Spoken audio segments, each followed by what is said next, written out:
Hello बच्चों, आज हम लोग जानेंगे क्लास 10 के पॉलिटिकल साइंस से चैप्टर 6, जिसका शीर्षक है राजनीतिक दल। इस पाठ को संक्षेप में जानने की कोशिश करेंगे। सबसे पहले जानते हैं राजनीतिक पार्टी और राजनीतिक दल होती क्या है। यह वैसा समूह है जिसका निर्माण चुनाव लड़ने और सरकार बनाने के उद्देश्य से हुआ है।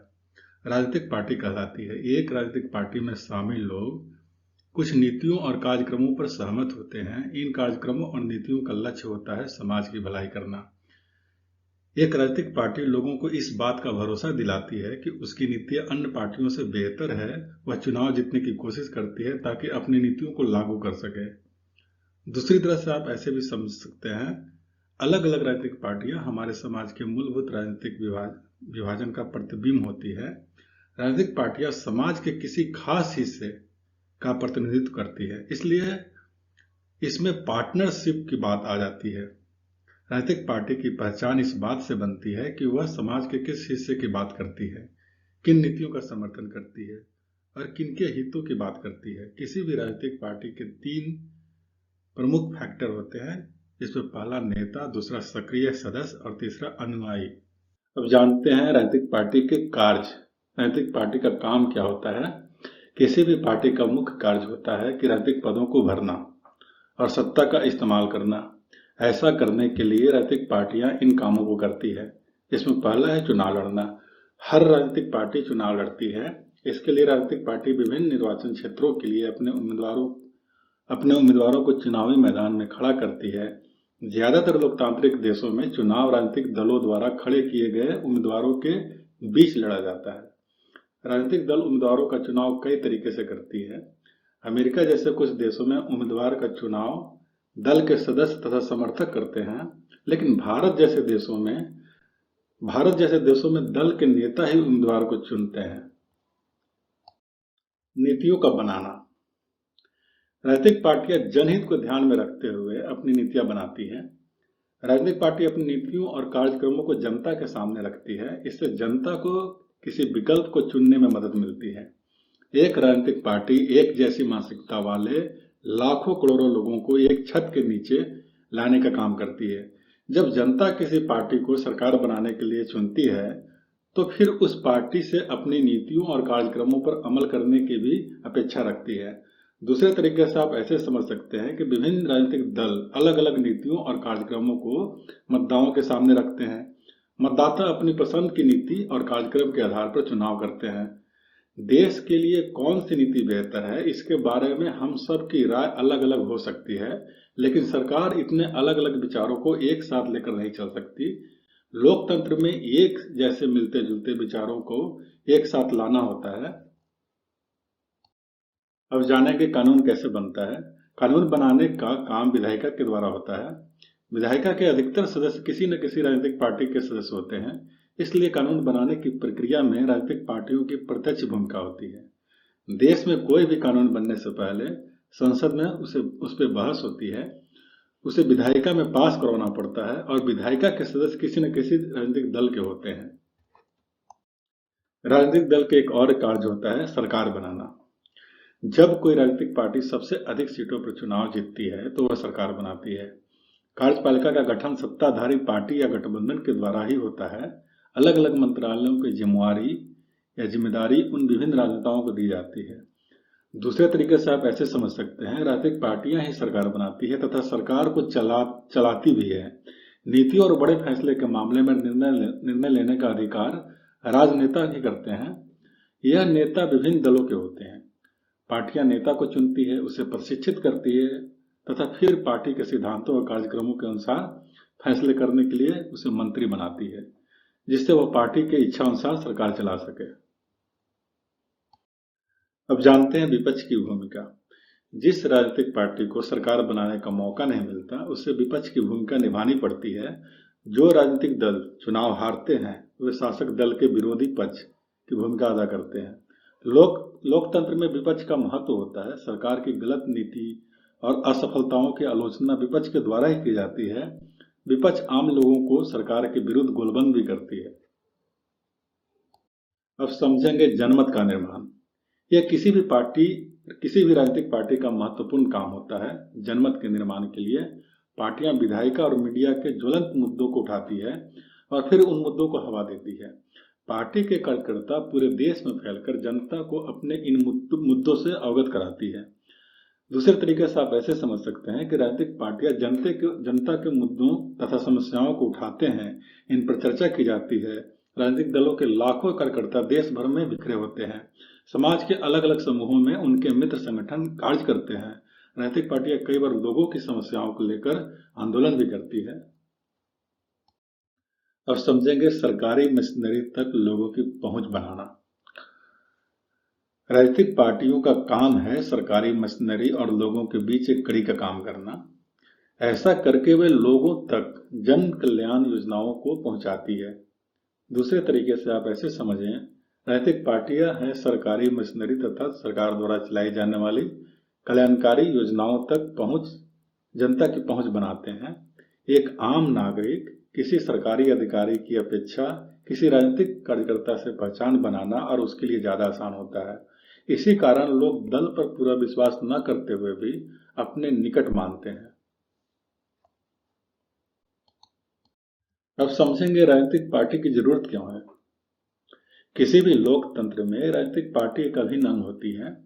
यदि कोई पार्टी नहीं होगी तो हर चुनावी क्षेत्र में एक स्वतंत्र उम्मीदवार चुनाव लड़ेगा। हमारे देश में लोकसभा के 543 सदस्य हैं। यदि हर सदस्य स्वतंत्र उम्मीदवार के रूप में चुनाव जीतकर आएगा तो बड़ी विकट समस्या खड़ी हो सकती है। कोई भी दो सदस्य किसी भी मुद्दे पर एक सोच रखने में असमर्थ होगा। एक निर्दलीय सांसद अपनी चुनावी क्षेत्र के बारे में सोचेगा और राष्ट्र हित को किनारे कर देगा। राजनीतिक पार्टी का काम होता है कि विभिन्न व्यक्तित्व के राजनेताओं को एक मंच पर लाना। किसी भी बड़े मुद्दे पर एक जैसी विचारधारा बनाने में मदद मिलती है। आज पूरी दुनिया में प्रतिनिधित्व पर आधारित लोकतंत्र को अपनाया गया है। इस तरह से नागरिकों द्वारा चुने गए प्रतिनिधि सरकार चलाते हैं। वास्तव जीवन में असंभव होता है कि हर नागरिक प्रत्यक्ष रूप से सरकार चलाने में योगदान दे पाए। इसलिए राजनीतिक पार्टियां अस्तित्व में आई। विश्व के विभिन्न देशों में राजनीतिक दल देखने को मिल जाएंगे। राजनीतिक दल अपनी नीतियों तथा कार्यक्रम जनता के समक्ष रखते हैं। अगर दल नहीं होंगे तो सारे उम्मीदवार स्वतंत्र होंगे, निर्दलीय होंगे। ऐसी स्थिति में कोई भी नीतिगत बड़े फैसला या बड़ा बदलाव के बारे में लोगों से चुनावी वादे करने की स्थिति में नहीं होगा। सरकार तो बन जाएगी लेकिन उसकी उपयोगिता संदिग्ध होगी। चुनाव जीते हुए नेता केवल अपनी चुनावी क्षेत्र के बारे में जवाबदेही होंगे, लेकिन देश कैसे चले इसके लिए कोई उत्तरदायी नहीं होगा। उदाहरण के लिए आप इस तरह से देख सकते हैं कि गैर दलीय आधार पर होने वाले पंचायत के चुनाव को उदाहरण के रूप में रख के देखें। पंचायत के चुनाव में दल औपचारिक रूप से अपना उम्मीदवार नहीं खड़ा करता, लेकिन चुनाव के अवसर पर पूरा गांव कई खेमों में बढ़ जाता है और हर खेमा सभी पदों के लिए अपने अपने उम्मीदवार का पैनल उतारता है। राजनीतिक पार्टियां भी ठीक यही काम करती है। यही कारण है कि हमें दुनिया के लगभग सभी देशों में राजनीतिक पार्टियां जरूर नजर आती है। चाहे वह देश छोटा हो, बड़ा हो, नया हो, पुराना हो, विकसित हो, विकासशील देश हो, सभी जगह राजनीतिक पार्टियां देखने को मिल जाएगी। अब जानते हैं कितने राजनीतिक दल हैं। विभिन्न देशों में राजनीतिक पार्टियों की संख्या अलग अलग होती है। कुछ देशों में एक ही पार्टी होती है तो कुछ देशों में दो पार्टियां होती है। कुछ देशों में अनेक पार्टियां होती हैं, जैसे भारत में। किसी भी देश में प्रचलित पार्टी सिस्टम के कई ऐतिहासिक और सामाजिक कारण होते हैं। हर सिस्टम के गुण और दोष होते हैं। चीन में एकल पार्टी सिस्टम है। कुछ लोगों का मानना है कि इससे राजनीतिक स्थिरता आती है, लेकिन एकल पार्टी सिस्टम में लोगों के पास कोई विकल्प नहीं होता, इसलिए यह लोकतंत्र के दृष्टिकोण से सही नहीं है। संयुक्त राज्य अमेरिका और यूनाइटेड किंगडम में दो पार्टी सिस्टम है। इस प्रकार के सिस्टम में लोगों के पास विकल्प होता है। हमारे देश में मल्टी पार्टी सिस्टम है। भारत के समाज में भारी विविधता होने के कारण यहाँ मल्टी पार्टी सिस्टम विकसित हुई। मल्टी पार्टी सिस्टम में कई कमियां लगती है। कई बार तो 2 साल में दो बार चुनाव हो जाते हैं, सरकार बदल जाती है और राजनीतिक अस्थिरता का माहौल बन जाता है। लेकिन भारत जैसे विविधतापूर्ण देश में अलग अलग हितों और मतधारकों को सही प्रतिनिधित्व मल्टी पार्टी से ही संभव हो सकता है। आजादी के बाद के शुरुआती दौर से लेकर 1977 तक भारत में केंद्र में केवल कांग्रेस पार्टी की सरकार बनती थी। 1977 से 80 तक जनता पार्टी की सरकार बनी। उसके बाद 1980 से 89 तक कांग्रेस की सरकार रही। 1990 से 91 तक जनता दल की सरकार बनी। उसके बाद 1991 से 96 तक कांग्रेस की सरकार रही। उसके बाद अगले 8 वर्षों तक गठबंधन की सरकारों का दौर चला। 2004 से 2014 तक कांग्रेस पार्टी के नेतृत्व में गठबंधन सरकार चलती रही। 18 वर्षों के लंबे अंतराल के बाद 2014 में किसी पार्टी को बहुमत मिला, वह अपने दम पर सरकार बना पाई और 2019 के चुनाव में भी भाजपा दोबारा चुनाव जीत कर आई। लोकतंत्र में नागरिकों का कोई भी समूह राजनीतिक दल बना सकता है। लोकतांत्रिक देशों में बहुत से राजनीतिक दल होते हैं। भारत में बहुत सारे राजनीतिक दल हैं। भारत में चुनाव आयोग में नाम पंजीकृत कराने वाले सदस्यों की संख्या 750 से अधिक है, लेकिन हर दल चुनाव में गंभीर चुनौती देने की स्थिति में नहीं होता। चुनाव जीतने और सरकार बनाने में कुछ ही पार्टियां सक्रिय होती है। अधिकतर पार्टियां काफी कम सीटों पर जीत पाती है। बात करते हैं राजनीतिक दलों की जन भागीदारी के बारे में। हाल ही के वर्षों में आम धारणा बन गई कि लोग राजनीतिक पार्टियों के प्रति उदासीन होने लगे, उन पर भरोसा नहीं करते। कुछ आंकड़े बताते हैं कि भारत के लिए यह धारणा कुछ हद तक सही है। पिछले कई दशकों में जो सर्वे हुआ उनमें से निम्नलिखित बातें सामने निकल कर आती है। पूरे दक्षिण एशिया में लोगों का विश्वास राजनीतिक पार्टियों से उठ गया है। सर्वे में अधिकतर लोगों ने कहा कि उनका राजनीतिक पार्टियों पर एकदम भरोसा नहीं है या बहुत भरोसा नहीं है। ऐसे लोगों की संख्या कम थी जिन्होंने यह कहा कि राजनीतिक पार्टियों पर उनका कुछ भरोसा है या पूरा भरोसा है। पूरी दुनिया में लोग राजनीतिक दलों पर कम भरोसा ही करते हैं, उन्हें संदेह की दृष्टि से देखते हैं। लेकिन तब बिल्कुल अलग हो जाती है स्थिति जब लोगों द्वारा राजनीतिक दलों के क्रियाकलापों में भाग लेने की आती है। कई विकसित देशों की तुलना में भारत में ऐसे लोगों का अनुपात अधिक है जिन्होंने माना है कि वे राजनीतिक पार्टी के सदस्य हैं। पिछले 3 दशकों में ऐसे लोगों का अनुपात बढ़ा है जिन्होंने यह माना है कि वे किसी राजनीतिक दल के सदस्य हैं। ऐसे लोगों का भी अनुपात बढ़ा है जिन्होंने माना है कि वे किसी राजनीतिक दल के करीब हैं। अब समझते हैं भारतीय राजनीतिक दल के बारे में। विश्व के संघीय व्यवस्था वाले लोकतंत्र में 2 प्रकार की राजनीतिक पार्टियां होती हैं। पहला केवल कुछ क्षेत्रों में अस्तित्व रखने वाले दल, दूसरा पूरे देश में अस्तित्व रखने वाले दल। भारत में भी यही स्थिति है। कुछ पार्टियां पूरे देश में फैली हुई है, उन्हें राष्ट्रीय पार्टी कहा जाता है। देश में सभी राजनीतिक पार्टियों को चुनाव आयोग में अपना पंजीकरण करवाना पड़ता है।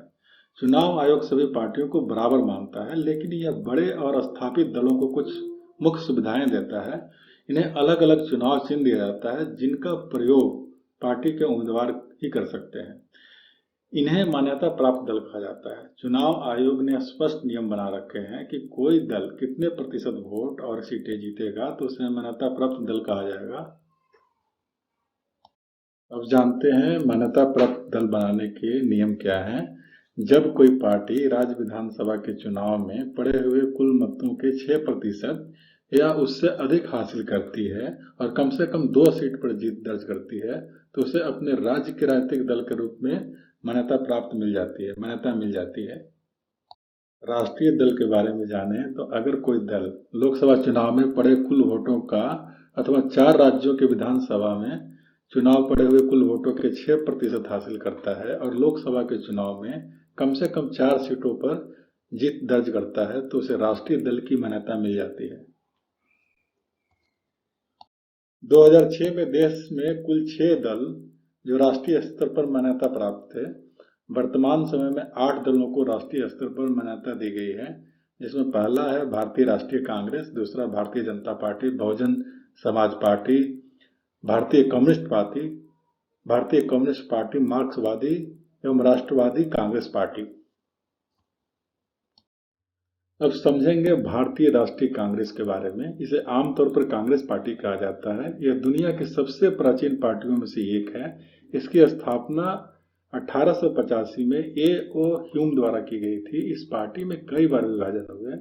भारत देश की आजादी के बाद राष्ट्रीय एवं प्रांतीय स्तर पर इस पार्टी ने सबसे महत्वपूर्ण भूमिका निभाई। आजादी के बाद से लेकर आज तक देश में सबसे अधिक समय तक इसी पार्टी की सरकार रही है। 1989 के बाद इस पार्टी ने जन समर्थन में कमी आई। कांग्रेस पार्टी की विचारधारा मध्यम मार्गीय है, यह न तो वामपंथी है न ही दक्षिणपंथ। इस वर्ग ने धर्मनिरपेक्ष तथा अल्पसंख्यक समुदाय के हितों को अपना प्रमुख एजेंडा बनाया। 1989 के बाद भारतीय राजनीति में किसी भी राजनीतिक दल को पूर्ण बहुमत नहीं मिला। ऐसे में जो भी सरकार आई वो सारी सरकारें गठबंधन की थी। दूसरी पार्टी है भारतीय जनता पार्टी। पुरानी भारतीय जनसंघ को पुनर्जीवित करके 1980 में यह पार्टी बनी। यह पार्टी राष्ट्रवाद पर आधारित है। यह पार्टी जम्मू कश्मीर को विशेष दर्जा देने के विरुद्ध है। यह पार्टी समस्त भारत में रहने वाले लोगों के लिए समान नागरिक संहिता बनाने को और धर्मांतर पर रोक लगाने के पक्ष में है। 1990 के दशक में इस पार्टी का समर्थन का आधार बहुत व्यापक हुआ और भारतीय जनता पार्टी ने अपना एक गठबंधन राष्ट्रीय जनतांत्रिक गठबंधन बनाया। वर्तमान में इसी राष्ट्रीय जनतांत्रिक गठबंधन की सरकार है। तीसरा राष्ट्रीय दल है बहुजन समाज पार्टी। स्वर्गीय काशीराम के नेतृत्व में 1984 में इस पार्टी का गठन हुआ। बहुजन समाज, जिसमें आदिवासी लोग, दलित लोग, पिछड़ी जाति तथा धार्मिक अल्पसंख्यक लोग सम्मिलित है, इस पार्टी ने उत्तर प्रदेश में अच्छा बहुमत हासिल किया है। यह पार्टी साहू महाराज, महात्मा फुले, पेरियर रामास्वामी तथा अंबेडकर के विचारों व शिक्षाओं से प्रेरणा लेकर चलती है। दलितों और निर्बल वर्ग की जनता के लिए कल्याण और उनके हितों की रक्षा के मुद्दे पर सबसे अधिक सक्रिय भी है। चौथा राष्ट्रीय दल है भारतीय कम्युनिस्ट पार्टी। इस पार्टी का गठन 1925 में मार्क्स और लेनिन ने किया था। मुख्यतः यह धर्मनिरपेक्ष और लोकतंत्र में आस्था, अलगाववादी और सांप्रदायिक शक्तियों का विरोध करती है। यह पार्टी संसदीय लोकतंत्र को, मजदूर वर्ग, किसानों और गरीबों के हितों को आगे बढ़ाने का उपकरण मानती है। इस पार्टी में 1964 में फूट पड़ी। उसके बाद यह पार्टी दो हिस्सों में बढ़ गई। पहला सीपीआई और दूसरा सीपीआई-एम मार्क्सवादी हो गई। अब इसका जो जनाधार है वो केरल है। केरल में, पश्चिम बंगाल, आंध्र प्रदेश, पंजाब और तमिलनाडु में है। पांचवी पार्टी है भारतीय कम्युनिस्ट पार्टी मार्क्सवादी। 1964 में इसका गठन हुआ। यह पार्टी भारत में सामाजिक आर्थिक न्याय का लक्ष्य साधने में लोकतांत्रिक चुनाव को मददगार और आवश्यक मानती है। इस पार्टी का समर्थन पश्चिम बंगाल, केरल और त्रिपुरा में है। इस पार्टी का गरीबों, मजदूरों, खेतीहर मजदूरों, बुद्धिजीवियों के बीच में अच्छी पकड़ है। यह पार्टी मुल्क में पूंजी और सामानों की मुक्त आवाजाही की अनुमति देने वाली नई आर्थिक नीतियों की आलोचना करती है। छठी राष्ट्रीय पार्टी है राष्ट्रवादी कांग्रेस पार्टी। कांग्रेस पार्टी में बंटवारे के बाद 1999 में यह पार्टी बनी। लोकतंत्र, गांधीवादी, धर्मनिरपेक्षता, सामाजिक न्याय और संघवाद में आस्था रखती है। यह पार्टी सरकार के मुख्य पदों में केवल भारत में जन्मे नागरिकों के लिए आरक्षित चाहती है। महाराष्ट्र में इस पार्टी का जनाधार है। इस पार्टी का जन समर्थन मेघालय, असम और मणिपुर में भी है। अब समझेंगे प्रांतीय एवं क्षेत्रीय दल के बारे में। इन पार्टियों के अलावा अन्य मुख्य पार्टियों को क्षेत्रीय दल या प्रांतीय दल के रूप में मान्यता मिली है। इसके पीछे एक कारण यह भी है कि इन्हें कुछ ही प्रांतों में समर्थन प्राप्त है। यह जरूरी नहीं है कि अपनी विचारधारा एवं नजरिए में ये पार्टी क्षेत्रीय ही हो।